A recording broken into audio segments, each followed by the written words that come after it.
ኮከብ 881 መሰላል የብርሃን ባንክ የሞባይል ባንኪንግ የአገልግሎት ገበታ ከባንካችን ምን አገልግሎት ፈልጉ የሞባይል አየር ሰዓት መሙላት የትምህርት ቤት ክፍያ መክፈል የአውሮፕላን ጉዞ ትኬት መቁረጥ ገንዘብ ማስተላለፍ ወይስ ስለ ሂሳቦ መረጃ ማግኘት እንግዲያውስ በማንኛውም ቦታና ጊዜ ወደ ኮከብ 881 መሰላል ይደውሉና ከአገልግሎት ገበታችን መርጠው የፈለጉትን ይከውኑ ስለ ብርሃን የሞባይል ባንኪንግ አገልግሎት ተጨማሪ መረጃ ካስፈልገው በአቅራቢያው ወደሚገኝ የብርሃን ባንክ ቅርንጫፍ ጎራ ይበሉ ኮከብ 881 መሰላል የብርሃን ባንክ የሞባይል ባንኪንግ አገልግሎት ፈጣን አስተማማኝና ቀላል ብርሃን ባንክ እንደ ስማችን ብርሃን ነው ስራችን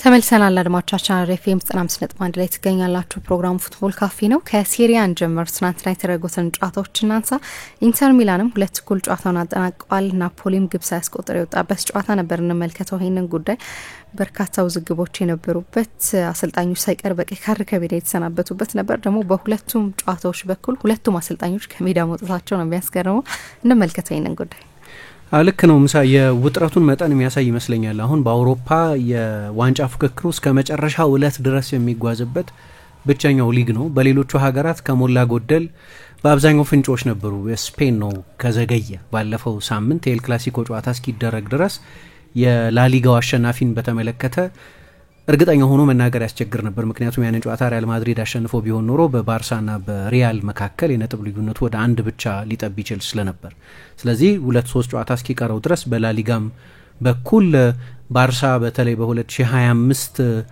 ሌላ አንድ ተጨማሪ ማርሽ ቀይሮ ሲገሰግስ የቆየም ቢሆን ግን እስከዛ የኤል ክላሲኮ ጨዋታ ድረስ ሙሉ ለሙሉ የላሊጋው ጉዳይ የተወሰነ አልነበረም በሌሎቹ ሀገራት ግን እናውቅ ነበር ባየር ሚኒክ ቆይቷል የቡንደስሊጋ ሻምፒዮን እንደሚሆን ካወቅን በፈረንሳይ ፍክክር አልባ ሊግ ነው ለአመታት በእንግሊዝም ሊቨርፑል እንደዚሁ የፌብሩዋሪ አካባቢ ወይም አካባቢ በቃ ጥያቄ አልነበረም ሊቨርፑልን በተመለከተ እንደው የመጨረሻ አንድ ትልቅ ኮላፕስ ካልገጠመው በስተቀር በጣሊያን ግን እስከ መጨረሻው ዕለት ድረስ የዋንጫ ፍክክሩ ይዘልቃል በእርግጥ አሁን አድቫንቴጅ ናፖሊ ነው ምክንያቱም ከካሊያሪ ጋር ነው የመጨረሻውን ጨዋታ በሜዳው የሚያደርገው ያንን ጨዋታ ማሸነፍ ናፖሊን በታሪኩ ለአራተኛ ጊዜ ብቻ የስኩዴቶ ባለቤት ያደርገዋል ስለዚህ ፍክክሩ ቀላል አይደለም ምክንያቱም የመጨረሻው ጨዋታ ላይ ለምሳሌ ናፖሊ ቢሸነፍ ኢንተር ከኮሞ ጋር አቻ ቢለያይ ደግሞ ወደ ፕሌይኦፍ ሊሄዱ ይችላሉ ማለት ነው ወደ ፕሌይኦፍ ከሄዱ ደግሞ ፕሌይኦፉ በአንድ ጨዋታ ነው የሚወሰነው እንደ ድሮ በደርሶ መልስ አይደለም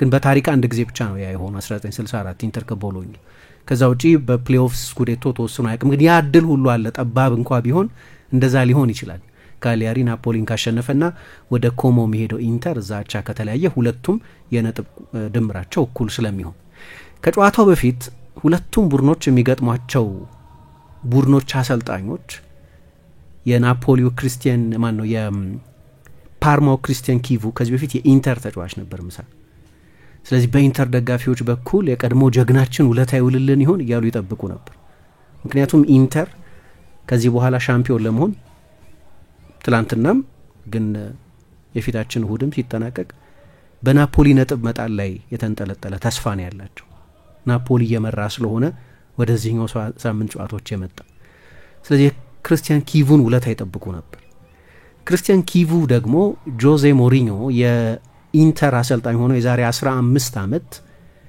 የትሬብል አሸናፊ በነበሩበት ጊዜ እስካሁን ድረስም ብቸኛው የትሬብል አሸናፊ እሳቸው ኢንተር ነው 2010 ሴሪያውንም ቻምፒየንስ ሊጉንም ኮፓ ኢታሊያንም ያሸነፈው ቡድን የዚያ ቡድን አባል ነበር ኢንተሪስታ ነው እሱ ብቻ ሳይሆን ማሰልጠንንም ሲጀምር የኢንተርን ወጣት ቡድን በማሰልጠን ነበር የጀመረው የኢንተር ወጣት ቡድን አሰልጣኝ ሆኖ የወጣቶቹን ውድድር ሁሉ ሻምፒዮን ሆኖ ያውቃል ስለዚህ ትልቅ ተጫዋች ነበር በፊት የአያክስ ተጫዋች ነበር ከዛ 2000ዎቹ አጋማሽ ላይ ነው ወደ ኢንተር ሄደው የሞሪኞ ቡድን የሜዳ ውስጥ አሰልጣኝ ተደርጎ የሚታይ ድሮም ቢሆን ታክቲካዊ አእምሮ አለው የሚባል ከመሪዎቹ እንዳንዱ የሚቆጠር ነበር እንግዲህ ከመሪዎቹ እንዳንዱ መቆጠር ለዛ ቡድን ቀላል አልነበረ ምክንያቱም በእድሜ በጣም ትልቅ ቡድን ነበር ልምድ ጠገብ ተጫዋቾች የነበሩበት ስብስብ ነው በኢንተር ደጋፊዎች በጣም ይወደዳል ይሄ ሮሜናዊ ተጫዋች። ስለዚህ ማሰልጠንም የጀመረው እዛ ነው።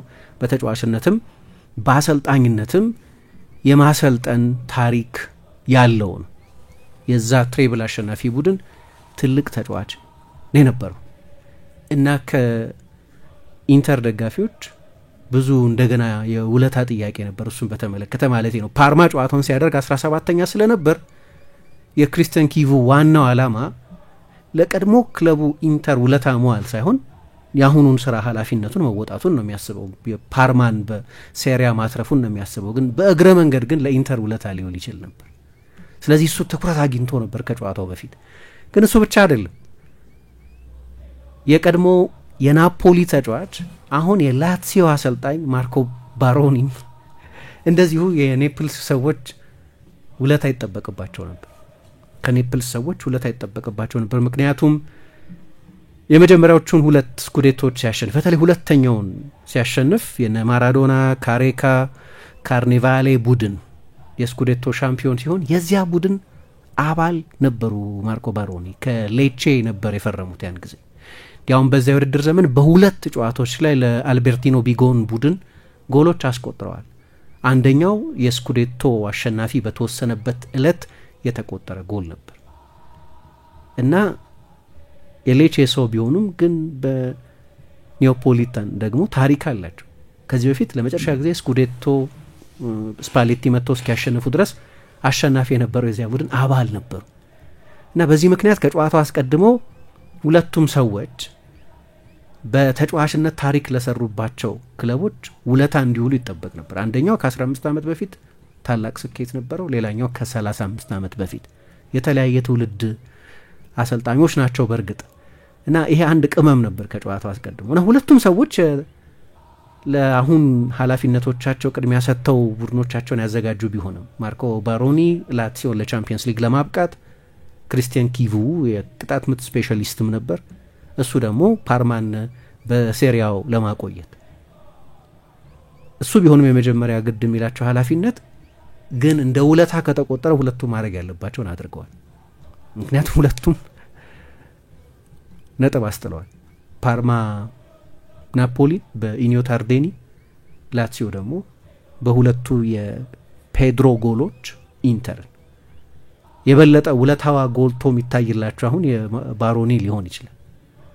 ምክንያቱም ናፖሊ የራሱን ነጥብ ጥሏል። በኢንተር ነጥብ መጣል ብዙ አድቫንቴጅ አልወሰደም። ኢንተር ግን ናፖሊ ነጥብ ጥሎ መሪ መሆን ይችል ነበር። ደግሞም 2 ጊዜ ጨዋታውን መምራት ችሎ ነበር። ስለዚህ የኪቩ ውለታ ብዙ አሁን ላይቆጠርለት ይችላል። እንደ ውለታ ዋይ ላይታይ ይችላል። ግን ነበር እንደዛ። በጣም ኢንትረስቲንግ ነበር በዚህ ምክንያት። ግን ጨዋታው ሲታይ እንደ ፊልም አይነት ፍጻሜ ሊኖረው ሆኖ የትላንትናዎቹም ሁለቱም ጨዋታዎች የራሳቸው ቲያትራዊ መልክ ነበራቸው። ምክንያቱም እዚህ ኢንተር 2 ጊዜ መርቷል።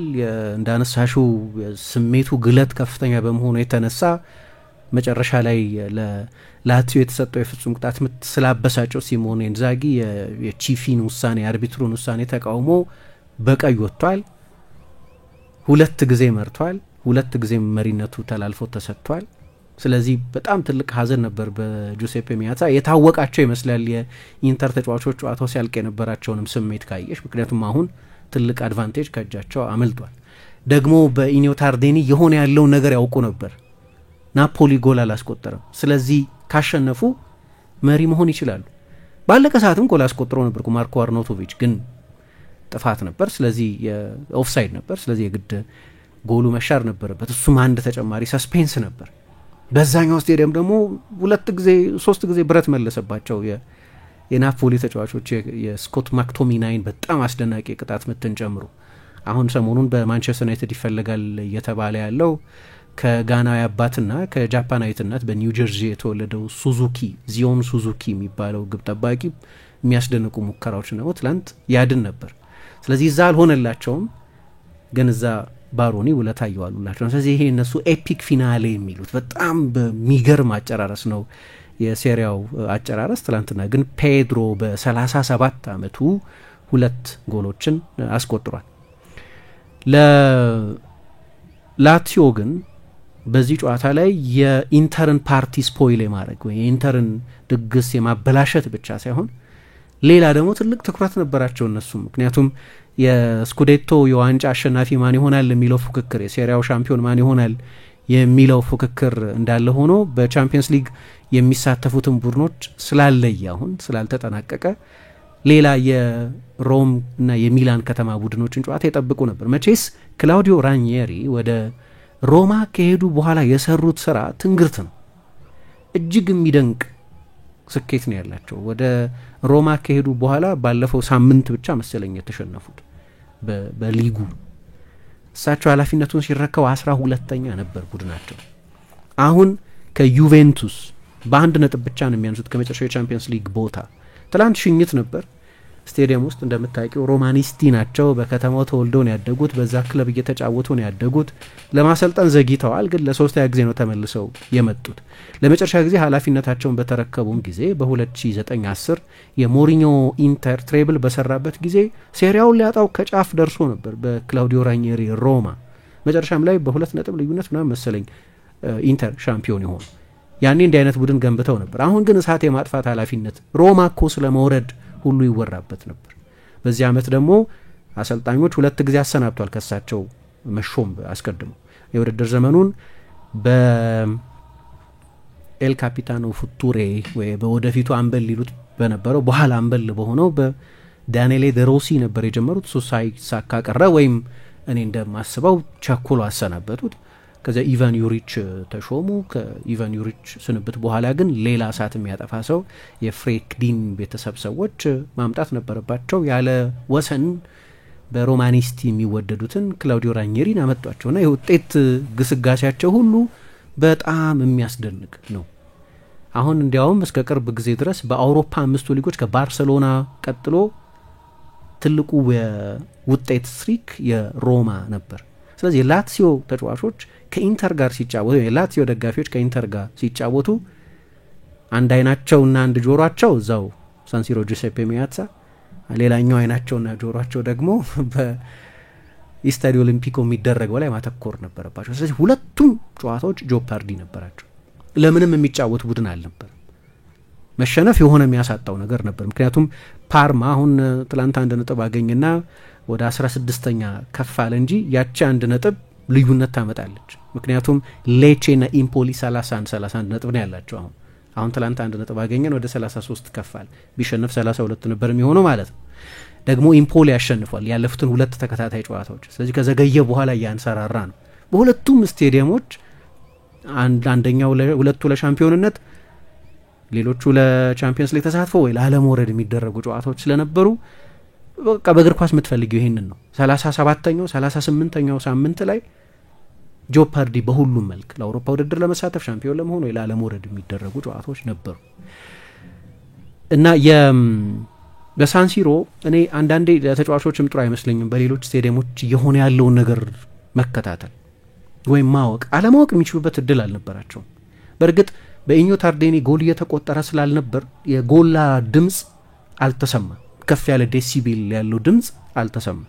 ጎል አልነበረም 90 ደቂቃ ሙሉ። መጨረሻ ላይ ነው የፍጹም ቅጣት ምት የተሰጠው ለናፖሊ። ከዛ ያንን የፍጹም ቅጣት ምት ውሳኔ አርቢትሩ ሻሩት። በቃ ትልቅ ኢንሲደንት የነበረው እሱ ነው። ከዛ ውጪ ሙከራዎች ብረት የመለሰባቸው አጋጣሚዎች ምናምን ካልሆኑ በስተቀር ኢንተር ተጫዋቾች ሜዳ ውስጥ ያሉትን ምን ያህል ትኩረታቸው እንደሚያናጥብ አላቅም። ምናልባት ወደ መልበሻ ክፍል ሲገቡ በኢኒዮ ታርዴኒ እነሱ ቢሼክ ጎል አስቆጥሮ 1-0 እየመሩ ነው። እዛ ናፖሊ ጎል አላስቆጠረም። ያኔ ብቻ ሊሆን ይችላል በውል በዛኛው ስቴዲየም እየሆነ ያለውን ነገር ሊያውቁ የሚችሉት። ግን ደግሞ ሌላ ጨዋታም ደግሞ አለ ለሁለቱም የሮም ክለቦች ትኩረት ሊሰጡት የሚያስገድድ ጨዋታ የኡዲኔዜና የዩቬንቱስ ጨዋታ። ምክንያቱም ዩቬንቱስም የቻምፒየንስ ሊግ ሚክስ ውስጥ ስላለ አሁን እንኳን ቦሎኛ እየተንሸራተተ ስለሆነ የቦሎኛ ጉዳይ ያን ያህል አሳሳቢ አልነበረም። አሁን 3ኛ ተከታታይ ጨዋታ ማለት ነው። ትላንትና ሳያሸንፍ ሲቀር በፊዮረንቲናም ተሸነፈ። ግን ብዙ የቻምፒየንስ ሊግ እድል ያላቸው ቡድኖች ነበሩ። ቦሎኛም እኮ 62 ነው ለነገሩ። ትላንት ከጨዋታው መጀመር አስቀድሞ ከነ ሮማ በ1 ነጥብ ብቻ ከሮማ ጋር እኩል ነበር ትላንትና። ግን ወደ አርቴሚዮ ፍራንኪ ሄዶ ስለነበር የተጫወተው ጨዋታው ከባድ ነበር የሚሆነው። ምክንያቱም ፊዮረንቲናም ለአንደኛው የአውሮፓ ውድድር ለመሳተፍ እየተፎካከረ ስለሆነ። ግን የሁለቱ ዜብሬቲ ጨዋታ የሁለቱ ባለ ዜብራ ቀለም ቡድኖች የዩቬንቱስ እና የኡዲኔዜ ጨዋታም ግን ለላትሲዮም ለሮማም ትርጉም ነበረው። ምክንያቱም አንዳቸው ቶፕ 4 ለመያዝ የዩቬ ተንሸራቶ መውጣት ያስፈልጋቸው ነበር እና ስታይ በሁሉም የስቴዲየሞች ውስጥ ከፍ ያለ ውጥረት የነበራቸው ጨዋታዎች ነበሩ ለማለት ነው እና ሴሪያ ሲያልቅ በሚገርም ሁኔታ ነው የተጠናቀቀው። የመጀመሪያ አጋማሽ ለምሳሌ ሚላን ከሮማ ጋር 0-0 ስለነበር ኡዲኔዜ ከላትሲዮ ጋር ኡዲኔዜ ከዩቬንቱስ ጋር 0-0 ስለነበሩ የላትሲዮ ደጋፊዎች ዛሬ እንደምንም ኢንተርን ካሸነፍን በቃ ቻምፒየንስ ሊግ ለመግባት ያለን እድል ምክንያቱም የመጨረሻው ጨዋታ በሜዳቸው የሚደረግ ጨዋታ ነው። ስታዲዮ ኦሊምፒኮ ላይ ነው የመጨረሻው የላትሲዮ ጨዋታ የሚደረገው። ስለዚህ ለማሸነፍ ያላቸው እድል ሰፊ ነው። ድልም አግኝተው ነበር በመጀመሪያ አጋማሽ ከያን ሶመር ፊት ለፊት የተገናኙባቸው አጋጣሚዎች ነበሩ። በኋላ ግን በኢኒዮ ታርዴኒ ያለው ጨዋታ 0-0 ሲሆን በፓርማና በናፖሊ መካከል ያለው ጨዋታ 0-0 ሲሆን በመጨረሻው አጋማሽ ልክ እንደ 9 ቁጥር ቢሼክ የፌዴሪኮ ዲማርኮን የሀካን ቻላኖሎን ቅጣት ምቱን የመታው ማዘን ምቱን የመታው ከዚያ ዲማርኮ ነካው ብሎክ ተደረገ። ከዛ የተመለሰውን ሪባውንድ ነው ቢሼክ ያስቆጠረው። ስለዚህ 9 ቁጥሮቻቸው ጎል ያስቆጠሩላቸው አልነበረም። ላውታሮ የባለፈውን የባርሰሎና ጨዋታ በተአምር ነው የተጫወተው።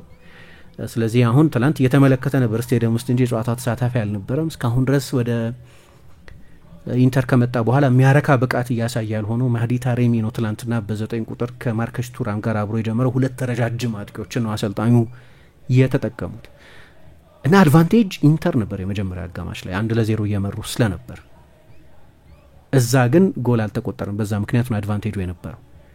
ግን ደግሞ የድግሱ ተሳታፊ ብቻ ሳይሆን የሚያጣው የሚያገኘውም ነገር ስላለ ባሮኒ ያኔ ሪስክ መውሰድ ነበረባቸው። የ37 ዓመቱን ፔድሮን ያስገቡት ከዚያ በኋላ ግን ነገሩ አልጣመውም። ኢንዛጊም በታሬሚም የሚያገኘው አገልግሎት የሚያመረቃ አልነበርም። ለዚህ ነው ጆናታን ዳቪድ ከሊል ጋር እንደሚለያይ ኮንትራቱን እንደማያድስ ከታወቀ በኋላ በቀደምም በስታድ ፔር ሙርዋ ሽኝት ተደርጎለታል። ኢንተር ሌላ ተጫዋች ማምጣቱ አይቀርም። በዚህ ተጫዋች አልረካም አሰልጣኙ። አርናውቶቪችም የመጨረሻ ደቂቃዎች ላይ የሚጫወት የሮቴሽን ተጫዋች ቢሆን እንጂ ላውታሮ ከሌለ በተለይ በአራት አጥቂዎች ለሚጫወት ቡድን 4 ተመጣጣኝ ጥራት ያላቸው አጥቂዎች ያስፈልጉታል። ልክ በማንቸስተር ዩናይትድ ሰር አሌክስ ፈርጉሰን እንደነበራቸው ማለት ነው። አንዲ ኮል፣ ድዋይት ዮርክ፣ ኦሌ ጉናር ሶልሻር እና ቴዲ ሼሪንገም እንደነበራቸው ለሁለት ቦታዎች የሚፎካከሩ 4 አጥቂዎች ያስፈልጓቸዋል። 2 አውት ኤንድ አውት አጥቂዎች የምትጠቀሚ ከሆነ ስለዚህ ሌላ አጥቂ ለማምጣት እየሞከሩ ነው። ትላንትና ያንን ሌላ አጥቂ ለማምጣት እያደረጉ ያሉትን ጥረት ጀስቲፋይ የሚያደርግ ደካማ ፐርፎርማንስ ነበር ታሬሚ የቀድሞ የፖርቶ ተጫዋች ኢራናዊ አጥቂ ያሳየው። በኋላ ቀይሮ አስገባ የቀድሞውን የላትሲዮ ተጫዋች ልክ እንደሱ ቢያንኮቼሊስት የነበረውን ኮሪያ ቀይሮ አስገባ በኢንተር በኩል። ግን አሰልጣኝ ባሮኒም እንደዚሁ ፔድሮን አስገብተው ነበር። ከዚያ በኋላ ነው እንግዲህ ለምሳሌ አንድ አጋጣሚ ላይ ቡላይ ዲያ የሚባለው ተጫዋች ፊት ለፊት ከያን ዞመር ጋር ነበር። ያን ዞመር በጣም የሚያስደንቅ የውድድር ዘመን ነው እያሳለፈ ያለው። በመጀመሪያው አጋማሽ በሁለተኛው አጋማሽ 2 የሚያስደንቁ ከተጋጣሚ ቡድን ተጫዋች ጋር ፊት ለፊት አንድ ለአንድ የተገናኘባቸው አጋጣሚዎች ነበሩ። በሁለተኛው አጋማሽ ከዲያ ጋር ነበር የተገናኘ። ድንቅ ኳስ ነው ከካስቴያኖስ ተሰጥቶት የነበረው ግን ዞመር አዳ ነው። ለመጀመሪያ ጊዜ አይደለም። የባለፈው የባርሰሎና የደርሶ መልስ ጨዋታ ላይ 14 ሙከራ ነበር ይሄ ስዊዘርላንድ የግብ ጠባቂ ያዳ ነው። ግን ብዙ አልቆየም። ምክንያቱም ላትሲዮ አቻ ሆነ። የማሩሲች ነበር ከሳጥን ውጭ ኳሱን የመታው። ዴንዝል ደምፍሪስ ጨረፈው። ከዛ ከጨዋታ ውጭ የነበረ ተጫዋች ነበር ዲያ። ለዚህ ነው ወዲያው ጎሉ ያልጸደቀው። መጠበቅ ያስፈልግ ነበር። ምክንያቱም ልክ እዛ ሲቆጠር በኢኒዮ ታርዴኒ ደግሞ ቴሌቪዥኑን ዞር ስታደርጊ ወደዛኛው ቻናል ይጨፍራሉ የናፖሊ ደጋፊዎች ላትሲዮ አቻ ሆኗል ብለው። ግን ደግሞ ቆይ ቺፊ ያላጸደቁትም። ምክንያቱም ቡላይ ዲያ ከጨዋታ ውጭ ነው። ኳሱ ወደ ማቲያ ቬሲኖ ነው የሄደው። ከዚያ በኋላ ነው ኳሱን ለፔድሮ የሰጠው። ፔድሮ በግራ እግሩ ነው ጎሉን ያስቆጠረው። የረዳት ዳኛው ምንድነው የባንዲራቸውን አንስተው ነበር፣ ምልክታቸውን አንስተው ነበር እና ጎሉ ወዲያው አልጸደቀም። ግን ደግሞ የቡላይ ዲያ እንቅስቃሴ የያን ሶመርን ሙከራውን የማዳን ሁኔታ ኢንፍሉዌንስ የሚያደርግ አልነበረም፣ ወይም ከጨዋታ ውጭ ሆኖ ጨዋታ ውስጥ አልተሳተፈም። እሱን ግን ማረጋገጥ ነበረባቸው። ስለዚህ ያኔ ልባቸው በአፋቸው ልትወጣ ሆነ ማለት ነው የናፖሊ ደጋፊዎች ደግሞ። ምክንያቱም ሰዓቱ ብዙ አልነበረም እኮ የመጨረሻዎቹ 15 ደቂቃዎች ላይ ነው አቻ ሆኖ የነበረው ላትሲዮ። 15 ደቂቃ ነበር የቀረው። በኋላ ቺፊ ሰሙ እና ጎሉን አጸደቁት። ኢንተር 1 እና ላትሲዮ 1 ሆኑ ማለት ነው። ስለዚህ ናፖሊ ጎል ማስቆጠር ቢያቅተውም እዚህ ግን ፔድሮ ውለታ ውሎላቸዋል። ከዛ በኋላ ነው ለመጀመሪያ ጊዜ በኢንተር በጨዋታው ላይ ከፍ ያለ ሪስክ ወስዶ ማጥቃት የጀመረው ከዚህኛው ጎል በኋላ እና ስቴዲየሙም ድንገት በቃ ኃይለኛ የሆነ ከፍ ያለ የድጋፍ ድምጽ መሰማት የጀመረው ከዛ በኋላ ነው። ምክንያቱም የፈለገ በናፖሊ ጨዋታ ላይ ጆሮሽን ብትጥይ እና እዛ የሆነ ያለውን ሁኔታ ውጤት አፕዴት ብታደርጊ ኢንተር መጀመሪያ የቤት ስራውን መስራት አለበት። አሁን እዚህ ኢንተር የቤት ስራውን እየሰራ አልነበረም። ምክንያቱም ኢንተር 1 ላትሲዮ 1 ናቸው። ምንም እዛ ውጤቱ ምንም ቢሆን ትርጉም አልነበረውም ምናልባት መሸነፍ ካልሆነ በስተቀር መሸነፍ እኩል ያደርጋቸው ነበር የኢንተር ማነው የፓርማ ናፖሊን ማሸነፍ ወይም የናፖሊ መሸነፍ እና ያኔ ነው እንደገና የማጥቃት ሞመንቱ ከፍ ያለው። ማከንቻላኖሉ ጎሉ መቆጠር ላይ ትልቅ አስተዋጽኦ ነበረው። የሱ ቅጣት ምት የመጀመሪያው ጎል ሲቆጠር የሱ ቅጣት ምት እንደሆነ ሁሉ ተጽዕኖ የነበረው ሁለተኛው ማጋማሽ ላይ ልክ እንደዚሁ ነበር። ሮማኞሊ መከላከል አልቻለም ያንን ኳስ ቱራም አገኘው። ከዛ በኋላ ነው ደምፍሪስ ጎሉን ያስቆጠረው እና እንደገና ኢንተር ለደቂቃዎች የሴሪያው መሪ ሆነ ማለት ነው። ምክንያቱም እዛ ናፖሊ ጎል አላስቆጠር። ግን ቢሼክ የመጀመሪያ አጋማሽ ላይ ጎሉን ያስቆጠረው ተጫዋች ለምን እንደዛ እንዳደረገ ማወቅ አትችልም። ምክንያቱም እጁን ሲነካው በአናቹራል ፖዚሽን ላይ ነው የነበረው እና የፍጹም ቅጣት ምት ሰጡ። ካስቴያኖስ ነበር ኳሱን የመታው። ያኔ ነው በቃ ሲሞኔ ኢንዛጊ ራሱ መቆጣጠር ያቃተው። ምክንያቱም ቺፊ የፍጹም ቅጣት ምት ሰጡ። የፍጹም ቅጣት ምት ሰጡ። ሰዓቱ አልቋል። ከዛ በኋላ ኢንተር ሪከቨር የሚያደርግበትም ጊዜ ትንሽ ነው። ጊዜው እየሄደ ነው። ቺፊ ውስጥ በውሳኔያቸው ጸኑ። የፍጹም ቅጣት ምት ተሰጠ። ፔድሮ ነው የሚመታው እና በዚህ አይነት ሁኔታ ላይ እንዲህ አይነት ሃይ ፕሬሸር የፍጹም ቅጣት ምት በሴሪያው ላይ ብቻ ሳይሆን ጉዳዩ አይመስለኝም ለፔድሮ የፍጹም ቅጣት ምቱን ሲመታ ያን ጊዜ ጭንቀቱ እሱ አይመስለኝም። ላትሲዮን ወደ ቻምፒየንስ ሊግ ማሳለፍ ይመስለኛል። 37 ዓመቱ ነው። የዓለም ዋንጫ አሸንፏል ከስፔን ጋር። የቻምፒየንስ ሊግ እና የብዙ ዋንጫዎች አሸናፊ ነበር። የፕሪሚየር ሊግ አሸናፊ ነበር ቼልሲም ውስጥ በነበረበት ጊዜ። ከፍ ያለ ልምድ ያለው ተጫዋች ነው። ስለዚህ እንዲህ አይነት ኃላፊነት መሸከም ያለበት አንድ ሰው ካለ ሜዳ ውስጥ ፔድሮ ይመስላል እና የፍጹም ቅጣት ምቱን መታው። ዞመር አውቆበት ነበር። ጎበዝ የፍጹም ቅጣት ምት የማዳን ክህሎት ያለው ግብ ጠባቂ ነው። ግን ጎሉ ተቆጠረ። ከዚያ በኋላ እኮ ነው 10 ደቂቃ ነው የተጫወቱት። 7 ደቂቃ ነው ሁለቱም ስቴዲየሞች የተጨመሩ 7 ደቂቃ ነው የተጨመሩ እና በቃ ቶሎ ቶሎ ነው ሪሞት የቀያየርሽ ሁለቱም ቦታ ማየት ያለብሽ። ስልክ ዲሌ ያለው የተወሰነ እና ኮሜንታተሩም አሁን ይዘገያል አንዳንድ ጊዜ የሆነን አክሽን ካየም በኋላ ነው እዛ ላትሲዮ ጎል አስቆጥሯል ምናምን የሚለው እና እሱ ኤክስፒሪየንስ ራሱ በጣም የሚገርም ኤክስፒሪየንስ ነበር። መጨረሻ ላይ አሰልጣኙ ካርሎስ አውጉስቶን አስገባ። ፌዴሪኮ ዲማርኮን አስወጥቶ ካርሎስ አውጉስቶ ነበር ኳሱን ወደ ሳጥን የላከው። ዲፍሌክትድ ነበር። ማርኮ አርናውቶቪች ጎሉን አስቆዳ የሆነ የተሻረው ግን ምክንያቱም ከጨዋታ ውጪ ስለነበር ከመጨረሻው የላዚዮ ተከላካይ ከፊት ቀደም ብሎ ስለነበር እና ጨዋታው በዚህ ውጤት አለቀ እና የሚያስገርም ፍጻሜ ነበር። ግን በሌላኛው ስቴዲየም ደግሞ በኢኒዮ ታርዴኒ ከፓርማ ጋር ናፖሊ ይጫወት ነበር። ሁለቱም ግብ ጠባቂዎች አሌክስ ሜሬትም ዚዮን ሱዙኪም ሁለቱም ግብ ጠባቂዎች ትልልቅ ሙከራዎች አድነዋል፣ በተለይ በመጀመሪያው አጋማሽ። ግን በናፖሊ በኩል ደግሞ 3 ጊዜ ብረት መለሰባቸው። 1 ጊዜ ፍጹም ቅጣት ምት ተሰጠና ተነፈጉ። ከዛ አርቢትሩ የፍጹም ቅጣት ምት ውሳኔያቸውን ሻሩ።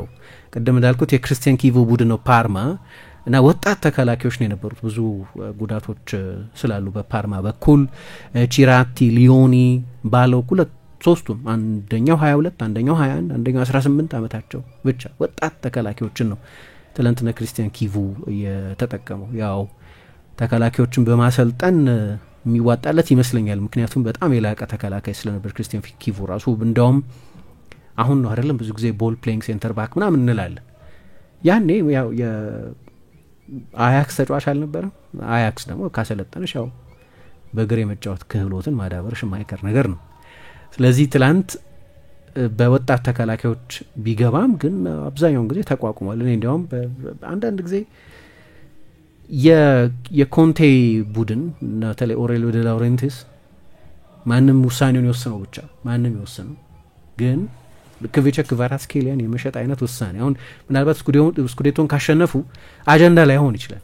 ካጡት ግን ሱይሳይድ አለ እንዴት በውድድር ዘመን መሀል ላይ የሴሪያው መሪ ሆነሽ እንዴት እንዲህ አይነት ስፔሻል ተጫዋች በውድድር ዘመኑ መሀል ላይ ሁሌም ለዘላለም በናፖሊ እንደማይቆይ የታወቀ ነበር እና ያንን ክሬቲቪቲ ሲያጡት ታያለሽ። ጥር ላይ ደግሞ ሌላ ሁነኛ ተጫዋች ስላላመጡ ማለት ነው። በኋላ ሌዮኒ ተጎዳ። ስለዚህም በፓርማ በኩል እንደገና በጉዳት የሳሳ የተከላካይ መስመር ላይ ሌላ ጣዳፊ ጊዜ ጥገና ማድረግ ነበረበት። አሰልጣኙም በሁለተኛ አጋማሽ ዴቪድ ኔሬሽን ራስፓዶሪን አስወጥቶ አስገባ፣ ቢሊንግን አስገባ።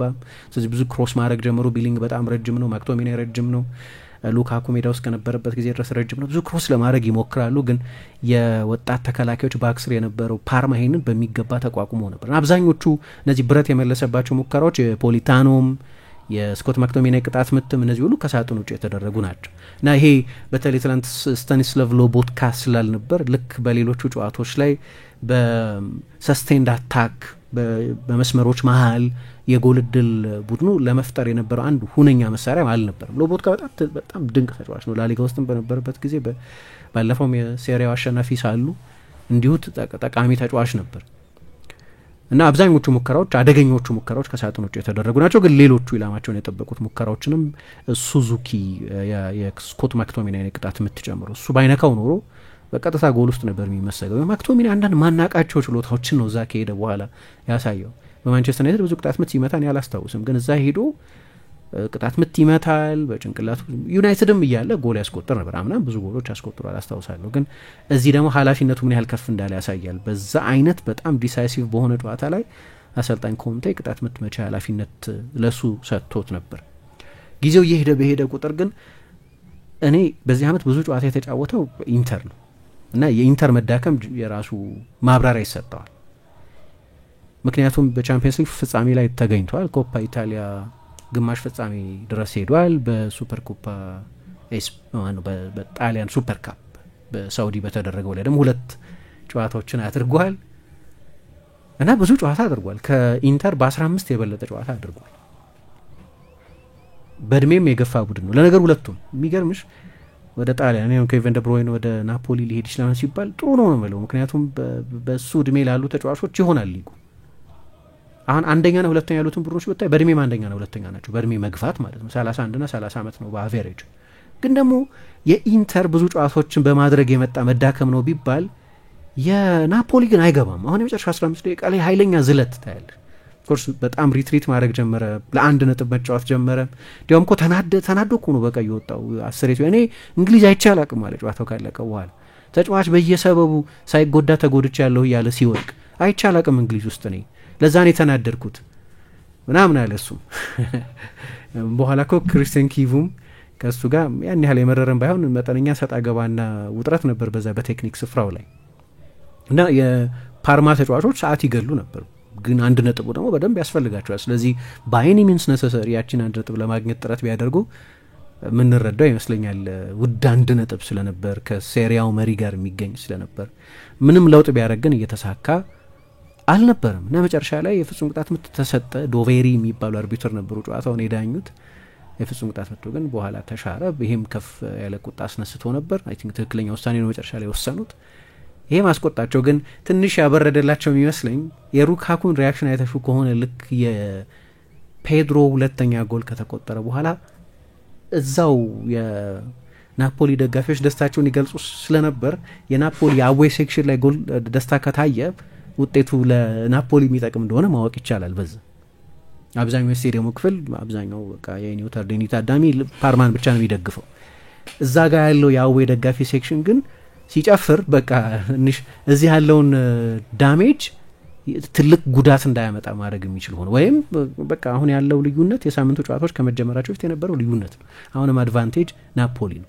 የመጨረሻውን ጨዋታ ካየን የኢንተር ነው ከባዱ ጨዋታ። ምክንያቱም ከሴስክ ፋብሪጋስ ኮሞ ጋር ነው የሚጫወቱት። ፋብሪጋስ የሚደንቅ ያለፉት 2 ወራት ላይ ቡድኑ ትላንትና አቻ ተለያየ መሰለኝ። ከዛ ውጪ የሚደንቅ ሁኔታ ላይ ነው ያለው። ትላንትናም ሲመራ ነበር። አይዘክስ ያለፉት 6 ተከታታይ ጨዋታዎችን አሸንፎ ነበር። 4ቱን ጎል ሳይቆጠርበት ነበር ያሸነፈው። ትላንትና ከሜዳ ውጪ ነው አቻ የተለያየው ከቬሮና ጋር ቢሆንም እና ወደ ኮሞ ሄደ። እንኳን ኮሞ ከሜዳ ውጪ ነው የበለጠ ጥሩ የሚጫወተው ነው የሚለው። ውጤቱን ብታይ ከሜዳ ውጪ የበለጠ አደገኛ ነው። በሜዳው ነው የሚጫወተው። ፋብሪጋስ እንደሚቆይ ያረጋግጧል። ስለዚህ ያለ ሞቅ ያለ ስሜት አለ በዛም አካባቢ። እንደገና ኢንቨስት ማድረጋቸው አይቀርም።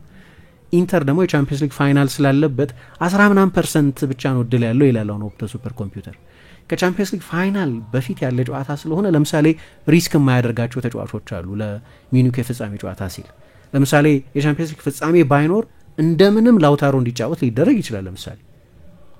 ግን ናፖሊ ካሊያሪ ለማሸነፍ ያለው እድል በጣም ሰፊ ስለሆነ ይሄ አፋፍ ላይ ያሉ በዝለትም በጉዳትም ምክንያት ብዙ ሪስክ ልታደርጋቸው የማይገቡ ተጫዋቾች ካሉ ብዙ ሪስክ የሚያደርግ አይመስለኝ። ኢቭን ባለፈው ከቶሪኖ ጋር እንኳን በሴሪያ የዋንጫ እድል አለን ብሎ ያሰበ አሰልጣኝ የሚያደርገው ሮቴሽን አልነበር የሚያደርገው፣ በጣም ሄቪ ሮቴሽን ነበር። ብዙ ተጫዋቾች አፈራርቋል አሰልጣኙ። ለማሸነፍ የሚያስችል ቡድን ነው የሚጠቀመው፣ ልክ ነው። እና ያ የሚቀጥለው ሳምንት ጨዋታ ለናፖሊ ብቸኛው ነው። ለኢንተር ግን የቻምፒየንስ ሊግ ፍጻሜውን ኢግኖር ሊያደርግ አይችልም። የሴሪያ እድሉ አሁን ጠበብ ያለ ስለሆነ እና የግድ በናፖሊ ነጥብ መጣል ላይ የሚመሰረት ስለሆነ ካሊያሪ ደግሞ ሴፍ ቦታ ላይ ነው ያለው። የትላንትናው ጨዋታ አሸነፈ፣ 36 ነጥብ ላይ ደርሷል። እንደማይወርድ አረጋግጧል ከትላንትናው ጨዋታ በኋላ። ምክንያቱም ኢምፖሊ 31 ነው፣ ስለዚህ አይደራረሱም። ካሊያሪ አረጋግጧል ትላንት በሴሪያው መቆየቱን። ላለመውረድ ሲጫወት የነበረ ቡድን እንዴት አደገኛ እንደሚሆን የምታየው በትላንትናው በፓርማ ባህሪ ነው። ስለዚህ የመጨረሻው ጨዋታ ቀላል አይደለም። ግን ሁለቱም አሰልጣኞች እንዴት ኃይለኛ የስሜት ግለት እንደነበረበት የምታውቂው ሁለቱም አሰልጣኞች በቀዩ ሲወጡ ነው መጨረሻ ላይ። ሁለቱም በእንደዚህ አይነት የቁርጥ ጊዜ አይገኙም ማለት ነው። ሁለቱም አሰልጣኞች በቴክኒክ ስፍራው ላይ ሆነው አይመሩም እና ካሊያሪን ካሸነፈ ናፖሊ በታሪኩ ለአራተኛ ጊዜ በ3 ዓመት ውስጥ ለሁለተኛ ጊዜ የሴሪያው ሻምፒዮን ይሆናል። የመጀመሪያዎቹ ሁለት የናፖሊ የሴሪያ ድሎች በዲየጎ ማራዶና የተገኙ ናቸው፣ ወይ በሱ ዘመን ካሬካ በነበሩበት ዘመን የተገኙ ናቸው። ከዛ ስፓሌቲ 2023 ላይ ረጅም ጊዜ ሳሪ ለስኩዴቶ የተቀራረበ በሶስቱም ዓመታት የናፖሊ የነጥብ ክብረ ወሰን የተመዘገበባቸው ቡድን ገነቡ፣ ግን ሻምፒዮን ሳይሆኑ ለቀቁ። አንደኛው ሲዝን ላይ 92 ነጥብ ላይ ሁሉ ደርሰው ነበር። ውብ እግር ኳስ ነበር የተጫወቱት። ለቼልሲ ሹመት ያበቃቸው ቡድን ነበር። ግን ስፓሌቲ መጡ። ያ የስፓሌቲ ቡድን ነው። ልክ ነው። ኦሲመን አስደናቂ ነበር፣ ክቫራትስኬሊያ አስደናቂ ነበር፣ ኪም የሚደንቅ የውድድር ዘመን ነበር ያሳለፈው፣ የፖሊታኖ ወይም ሌሎቹም ተጫዋቾች ወይ ጄሊንስኪ ሌሎቹም ተጫዋቾች። ግን ያ የስፓሌቲ ሲዝን ነበር። ከዛ ኮላፕስ አደረጉ። አሁን እኮ የነጥብ ስዊንጉ ሁሉ የሚገርም ነው። ያለፈ ዓመት 10ኛ ነበሩ እና በሴሪያ ታይትል ዲፌንስ መጥፎ ሲዝን አምና ሻምፒዮን ሆኖ በዚህ ዓመት እንደዛ ወደ ኋላ የወደቀ ቡድን በታሪክ አልነበር። አሁን ምን ያህል ርቀት እንዳመጣው ያሳይሻል። ኮንቴ ያለ ብዙ ትልልቅ ዝውውሮች ሊያውም እንደ ኦሲመን አይነቱ ተጫዋች ለቆ እንደ ክቫራትስኬሊያ አይነቱ ተጫዋች በውድድር ዘመኑ መሀል ከቡድኑ ተለይቶ በጣም በአስፈላጊ ጊዜ አተውት አንዳንድ ያመጣቸው ተጫዋቾች አሉ። ግን ቦንጆርኖ ለምሳሌ አብዛኛውን የውድድር ዘመን በጉዳት ምክንያት ነው ከሜዳ። ሉካኩ መጥቷል፣ ማክቶሚናይ መጥቷል። እነዚህ ትልልቅ ልዩነት አምጥተዋል። ግን የሽግግር ዓመት እንዲሆን ነበር የምንጠብቀው። ለእኔ በዚህ ዓመት ናፖሊ በቻምፒየንስ ሊግ እንኳ ቢሳተፍ ስኬት ነበር የሚሆን። ግን ኮንቴ ለምን ከዓለም ምርጥ አሰልጣኞች አንደኛው ተደርጎ እንደሚታይ በዚህ ዓመት ያሳየ ይመስለኛል። እና ደግሞ ከምናውቀው ብሉፕሪንት በሌላ መንገድ ነው የተጫወተው። በ3-5-2 3-4-3 በመጫወት የሚታወቅ ነበር። ያኔ ልጅ ሆኖ የአሰልጣኝነት ልጅነቱ ላይ ልበለው ገና ማሰልጠን ሲጀምር አስኮሊን፣ አታላንታን ምናምን ሲያሰለጥን በ4-3-3 ነበር የሚጫወተው። በኋላ በዩቬንቱስ ግን የቢቢሲ የሚባል የተከላካይ ክፍል ቦኑቺ፣ ባርዛሊ፣ ኬሊኒ የነበሩበት የተከላካይ መስመርን ይዞ በ3-5-2 ነበር የተጫወተው። ያው ባክስሪ ስለነበር ለጣሊያን ብሔራዊ ቡድን በአሰልጣኝነት ሲሾምም በዚያው መንገድ ነው የቀጠለው። በቼልሲም በቶተንሃምም በኢንተርም በዚሁ መንገድ ነበር የተጫወተው። አሁን ግን በ4-3-3 ነው የሚጫወተው። ስለዚህ ምን አየን? ሲያስፈልግ ሪኢንቬንት ማድረግ እንደሚችል። ያ ስኳድ የተሰራው ለ4-3-3 ነው። በስፓሌቲ የተገነባው የለቀቁ ተጫዋቾች ቢኖሩ። ስለዚህ አዳፕት አደረገ። አሁን የ4-3-3 ቲም ነው የሰራው። የራሱ ኢምፕሮቫይዜሽን ያለው ሲያስፈልግ ስኮት ማክቶሚናይ ከሉካኩ ጋር ወደፊት ሁለት ረጃጅም ተጫዋቾች ስለሚሆኑ 4-4-2 ይመስላል። ብዙ ሌሎች እንትኖች አሉት፣ ግን የባክስሪ ቡድን አይደለም እና በደንብ ችሎታውን አሳይቷል በዚህ ዓመት። እና እንደ ሌላው ጊዜም ኤክስፕሎዥን አልነበር። የሆነ ጊዜ ነው መነጫነጭ ጀምሮ የነበረው። ትላንትና እኔ አሁን ነው ዋንጫ መውሰድ እንፈልጋለን፣ ይሄ የሚገርም ስሜት ያለበት ከተማ ነው አለና፣ ግን በዛው ልክ ደግሞ ዲማንድ አለ እና የኔ ምኞት አሁን የሚቀጥለው ሳምንት አልቆ ማየት ነው፣ ደክሞኛል አለ እና ይህም ጥሩ ምልክት ላይሆን ይችላል። ምክንያቱም እንደምታውቂው ዩቬ ይፈልገዋል። ቱዶርን በጊዜ አሰልጣኝነት ነው የሾመው። ምናልባት ቱዶር ቻምፒየንስ ሊግ የሚያሳልፋቸው ከሆነ አጭር ኮንትራት ይሰጡት ይሆናል፣ አይታወቅም። ግን ለማምጣት እየሞከሩ ነው። ኬሊኒ ራሱ ሮሉ ከፍ እያለ ስለሆነ ከማርኬቲንግ ከምናምን ወደ ኦፕሬሽናል ወደ እግር ኳሳዊ ውሳኔ ጉዳዮች ላይ መምጣት ጀምሯል።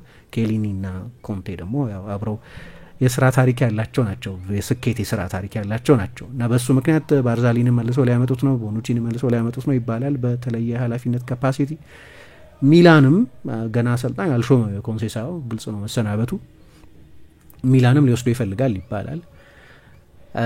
ግን ስኩዴቶን ካሳካ ለእኔ ይሄ የኮንቴ ስኩዴቶ ይሆናል። መጨረሻ ላይ በመጥፎ ጊዜ እያሳለፉ አሁን ካለፉት 8 ከሜዳ ውጭ ካደረጓቸው 2ቱን ብቻ ነው ያሸነፉት እና ብዙዎቹ ጨዋታዎች ላይ ጎል የማስቆጠር ትላንት እንደነበረው 3 ጊዜ ብረት ይመልስባቸው እንጂ 0.4 ምናምን ነው ኤክሲጃቸው የነበረው። የጠራ የጎል እድል የመፍጠር ችግር ነበር። ብዙዎቹ ሙከራዎችም እነዚህ ሂሮ አቴምፕትስ የሚሏቸው ከርቀት የሚደረጉ ምናምን ሙከራዎች ናቸው እንጂ ምንድነው በኢንሳይሲቭ የፈጠራ ችሎታ በደንብ ቴክኒካዊ በሆነ ጥራት የተፈጠሩ የጎል እድሎች አልነበሩም እና ሲያልቅ እንግዲህ በሚቀጥለው ሳምንት ኢንተር ማሸነፍና ተስፋ ማድረግ ዊን ኢን ሆፕ የሚሉት እዛ ሁኔታ ላይ ነው የሚሆነው። ግን ደግሞ የቻምፒየንስ ሊግ ፍጻሜውን ማሰብ አለበት።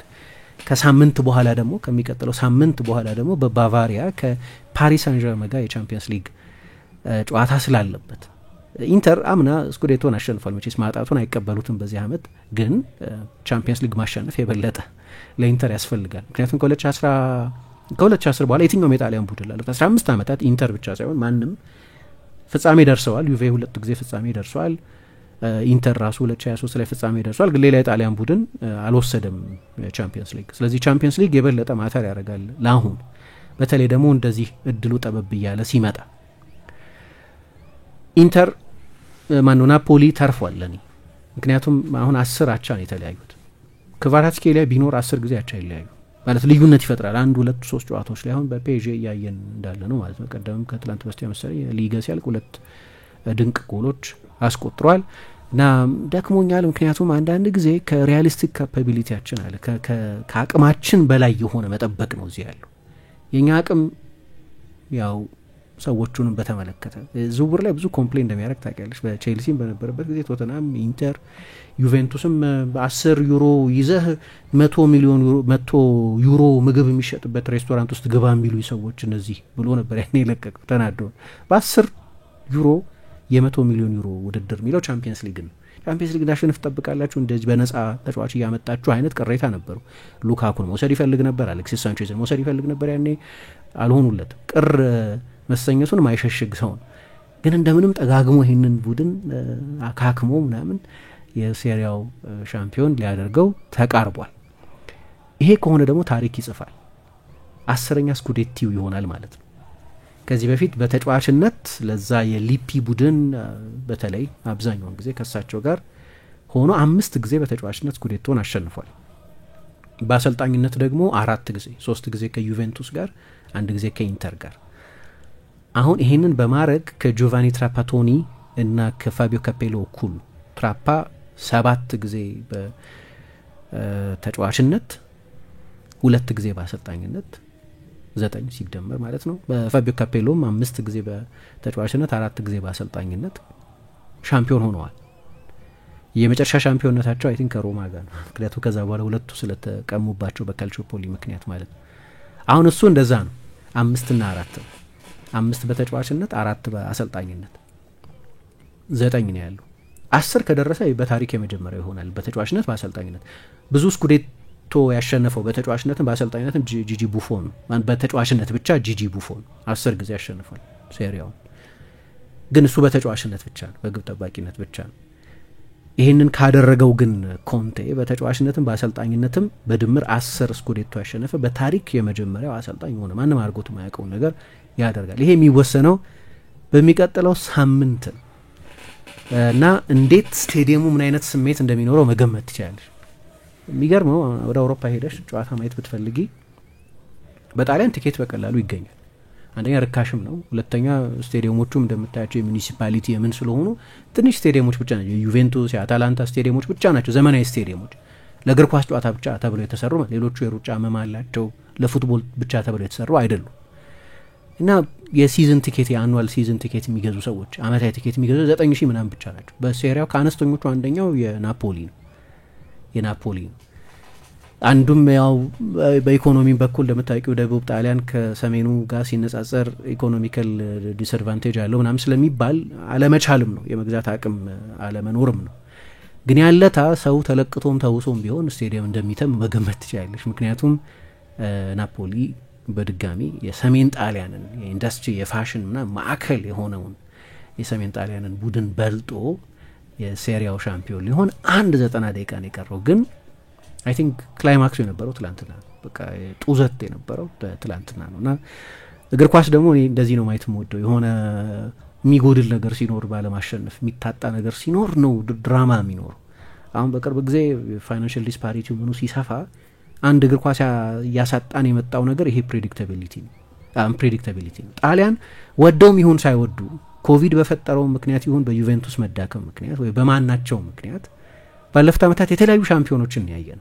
2022 ላይ ኢንተር ነበር ሻምፒዮን የነበረው፣ 2023 ላይ ናፖሊ ነበር፣ 2022 ላይ ኤሲ ሚላን፣ 2023 ላይ ናፖሊ፣ 2024 ላይ ኢንተር፣ አሁን ደግሞ እንደገና ናፖሊን ልናይ እንችላለን። 2021 ደግሞ ዩቬ። በ5 ዓመት 4 የተለያዩ ሻምፒዮን ማለት ነው። በሌሎች ሀገራት እንደዚህ ብዙ አናይ። በየሀገራቱ ሊጉን ዶሚኔት ያደረጉ አንድ ወይ ሁለት ቡድኖች አሉ።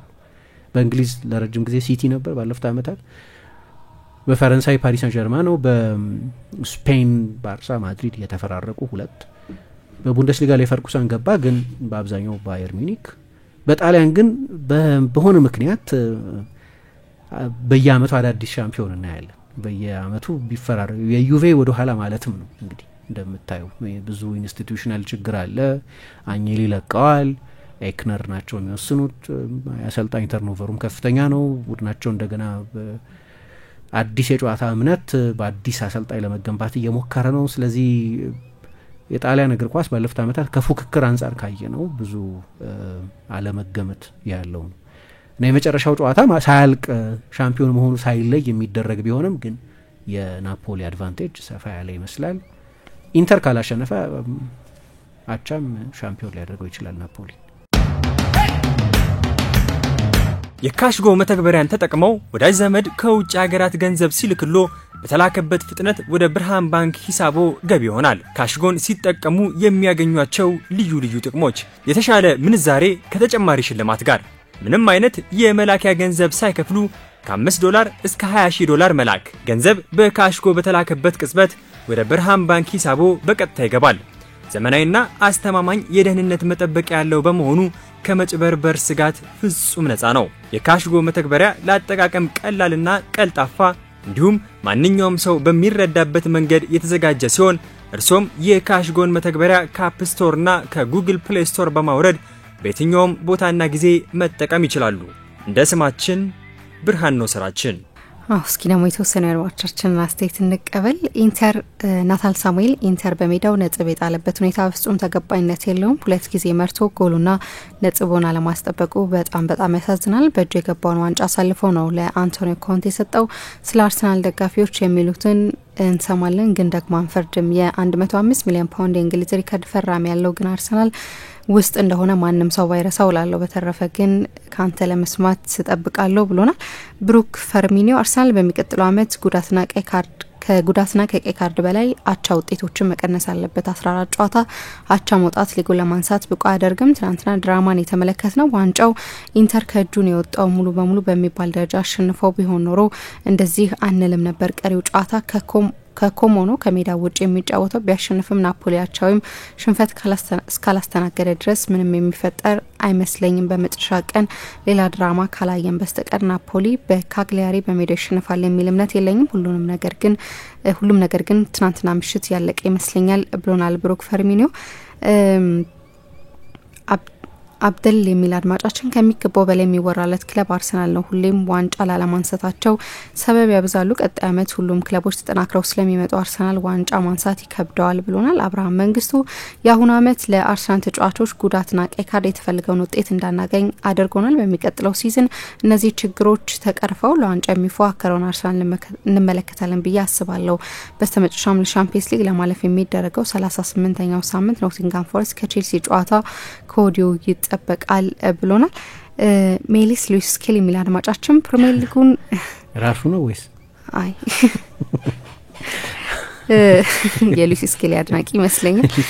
ፕሪሚየር ሊጉን አንድ ብለን ከጀመርንበት የወልቭሱ ጨዋታ ጀምሮ በብዙ ሲያተርፈን ነበረ። በሻምፒየንስ ሊጉም በቤርጋሞ የሬቴግን ፔናልቲ እንደዚሁም በአስደናቂ መልኩ በማክሸፉ የኳስ ቤተሰቡን እጅን ባፉ አስጭኗል። በኦልትራፎርድም ቢሆን በድንቅ ብቃቱ ለ2 ዓመት ያዘለቅነውን በቶፕ 6 ያለመሸነፍ ሪከርድ አስቀጥሏል። አምና የወርቅ ጓንቱ አሸናፊ ነበር፣ ነገር ግን ከሳሊባና ጋቢ ጋር ስለሆነ ነው በሚል የሚገባውን ክሬዲት ተነፍጎ ነበር። ዘንድሮ ሊደግመው አንድ እርምጃ ቀርቶታል። ከሁለት አንዱ መንገድ የወርቅ ጓንቱ አሸናፊ መሆኑን ያረጋግጣል። ቀድሞ ከወረደው ሳምዛምተን ጋር ግቡን ሳያስደፍር መውጣቱ አሊያም ለአውሮፓ ክብር የሚዋደቁ ቼልሲዎች መረብ ላይ አንድ ግብ እስኪያስቆጥሩ መጠበቅ ነበር። ከፊት ሆነን ጀምረን ከኋላ መፍጨርጨራችን ትሬንድ እየሆነ በመጣበት በዚህ ሊግ የአርሰናል ደጋፊ አንድ ቺርስ ሊያደርጉ የሚችሉበት ምክንያት ለመሆን ተቃርቧል። ዳቪድ ራያ ይቅናህ ብሏል። ወሰን ማንደፍሮ የጣሊያን ሴሪያ ድራማ ባንተ ተከሽኖ ሲቀርብ ለመስማት ጓጉቻለሁ። በመጨረሻ ጨዋታ ናፖሊ በሜዳው ቀላል ተጋጣሚ ስለሚያገኝ ዋንጫውን የሚያነሳ ይመስለኛል ብሎናል። አክሊሉ አርሰናል 3 ዓመት ሁለተኛ መውጣት በግሌ ትልቅ ውጤት ነው። የዛሬ 5 ዓመት በፊት የት እንደነበርን ሁላችንም አንረሳም። ለ7 ዓመት ሻምፒየንስ ሊግ ያልተሳተፈ 2 ጊዜ 8ኛ አጠናቀቀ ነበር። በእርግጥ ስኬት በመጨረሻ ዋንጫ ቢሆንም የኋላውን አንረሳም ክብር ለአርቴታ ይገባዋል ብሎናል። አቤል ሰለሞን ትናንትና የኢንዛጊ ላዚዮ የኢንተርና የላዚዮ የናፖሊና የፓርማ ጨዋታ ድራማ በድራማ የተሞላበት ጨዋታ ነበር። ለምሳሌ 3 አሰልጣኝ በቀይ ካርድ ወጣ። ናፖሊ በጣም ግልጽ የሆነ ፔናልቲ ተከልክሏል። ባለቀ ሰዓት ትናንትና ኢንተር አቻ ባይወጣ ኖሮ ይሄ ነገር በጣም ለብዙ ጊዜ ወሬ ሆኖ የሚቀጥል ነበር። ነገር ግን ለናፖሊ ትልቅ እድር ነበር። ሲቀጥል ደግሞ የፓርማ ተጫዋቾች ደቂቃ ለመግደል የሚያደርገው ጥረት የሚገርም ነበር። ላዚዮ ፔናልቲ አገኘ፣ ኢንተር ደግሞ ጎል አግብቶ ተሻረበት። በድራማ የተሞላና በታክቲኩ ሳይሆን በቃ ምን ይሆናል ምን ይፈጠራል ናፖሊ ነጥብ ጥሎ ቢሆን እንዴት ነው እዚህ ደረጃ ደርሶ ኢንተርስ አጋጣሚውን ሳይጠቀም እያልን ነበረ ብሎናል። እናመሰግናለን አድማጮቻችን። አሁን ቆይታችሁን አዳፍም 95.1 ላይ እንድታደርጉ ነው መንጋብዛችሁ።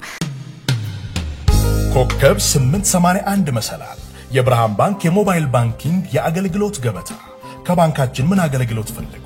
የሞባይል አየር ሰዓት መሙላት፣ የትምህርት ቤት ክፍያ መክፈል፣ የአውሮፕላን ጉዞ ትኬት መቁረጥ፣ ገንዘብ ማስተላለፍ ወይስ ስለ ሂሳቦ መረጃ ማግኘት?